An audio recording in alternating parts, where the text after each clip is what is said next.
கறி கறி கறி கறி கறி என்ன போய் ஆடு மாடெலாம் வெயிலில் கிடக்கு போய் அவுத்து விடு போ. கறி கடைக்கு ஃபோன் பண்ணு. ஆடு மாடு கிடக்குன்னு சொல்லிட்டு கறி கடைக்கு ஃபோன் பண்ணுன்னு சொல்லிட்டு என்ன அர்த்தத்தில் நீ சொல்லிட்டு கறி திங்காம நான் போக மாட்டேன்.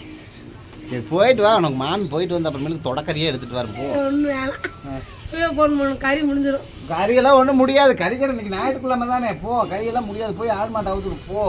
சேட்டக்கா கறி எனக்கு எப்பா பார்த்தாலும் ஞாயிற்றுக்கிழமை ஆயிடுச்சுன்னா போகுது கறி கறி கறி கறி கறி கறி கறின்னு கறிப்பேய் முடிச்சு தெரிஞ்சுக்கிட்டு இருக்கிறேன். சேட்டக்கா நீங்க பாப்பீங்கன்னு எனக்கு தெரியும். கறி கறி கொடுக்கலன்னா அவரை பிடிச்சி நான் கடிச்சு வச்சிரு. வேண்டாம் சாமி, நீங்கள் 1 கிலோ கறியை போட்டுருங்க, சீக்கிரம் போடுங்க. என் வீட்டுக்காரிக்கு இல்லாட்டி வெறி பிடிச்சிடும். இந்த வெறி கறி திங்கிறேன்னா இது வெறி பிடிச்சின்னு வெறி நாய். நீ என்ன நாய் திங்கிற நாய்? நீ தானே திங்கிற? நான் சாஃப்ட் நாய். சாஃப்ட் நாய். ஆமாம். திரிக்கிறியா? யாய் வாங்கிட்டாங்க போய் கறிய ஆர்டர் போடுறேன். சோறு சோறு சோறு சோறு நீ திங்கிறியா இல்லை உடனே சோறு திங்கிறான்னு எனக்கு ஒன்றும் புரிய மாட்டேங்குது. சும்மா 2 உங்களுக்காண்டி தானே எல்லாம் கஷ்டப்பட்டு செய்கிறேன். எங்களுக்காண்டி இவ தாங்க வீட்டுக்குள்ள தட்டு தட்டா போட்டு சாப்பிட்றா. போயிட்டு வரக்குள்ள மாமா உப்பு பார்த்த மாமா, மாமா காரம் பார்த்த மாமா அப்படின்னே தின்னு கறியை பூரா முடிச்சிட. வந்து பார்த்தா சாரை மட்டும் வச்சு துளுக்குன்னு ஊற்றுவா.